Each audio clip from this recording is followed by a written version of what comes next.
One of the rookies they did draft, Dylan Sampson, talked about his running style. You do have a physical side to your game as well, Yep. but people have often said, hey, Quinshon's a physical guy, you're the speed guy. Mm-hmm. Do you like that? Because I would have to think that you don't want to shy away from being physical. Man, somebody has to be something, you know?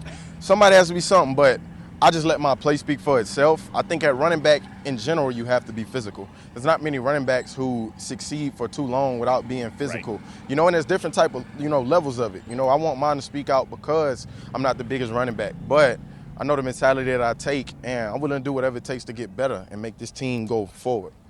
You spoke earlier today when you met with the media about your why. Dylan Sampson, what is your why? Yeah, biggest is my faith, I truly believe we all put on this earth for a reason, and we're gifted with certain talents for a reason, whether that's broadcasting, sports, even all of us, we have deeper talents than just football, and it's our job to tap into that and use the platform that we've been given to affect, positive change and really be a role model. We have an opportunity of a lifetime to be a role model and lead the charge, and I don't want to take that for granted. Again, I'm very intrigued to see how they use Dylan Sampson. He isn't just a finesse guy, but he's not a huge guy. So you don't want him. You don't want him running the ball 25 times, but 10, 15 in conjunction with Junkins.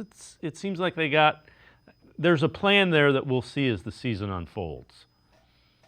Yeah, I mean, we're not necessarily talking about a smaller guy. We're talking about just a shorter guy, 5'8", 200 pounds. I was really intrigued by him talking so much about running with physicality. And, yeah, when you think of Tennessee the last couple of years with Josh Heupel, you think of this offense where the receivers are all the way out to the sidelines on both sides. You have this massive amount of space. And, when Hendon Hooker was their quarterback a few years ago with Jalen Hyatt and Cedric Tillman as their receivers, yeah, they were like that. But the last couple of years, they've leaned on their physicality, and to be a successful player in the SEC as much now as it was, 20 years ago, you got to be physical. And that's a big thing with Dylan Sampson. He's, again, not a big guy, but certainly not afraid to, run with a physical mindset. And I think that goes back to I think that goes back all the way to, Kevin Stefanski talking so much this, since the draft about trying to become a tougher football team and adding guys with tough mindsets as runners. You obviously see that with Quinshon Judkins, Dylan Sampson. You kind of see the same thing there. Yeah, he's not as big a body as Quinshon is, but I think there's enough there where Sampson, as much as people want to see him as a speed guy, he can run in the interior and run with a little bit of physicality for a guy who, again, shorter, not smaller. I think there is a little bit there to differentiate between the two terms.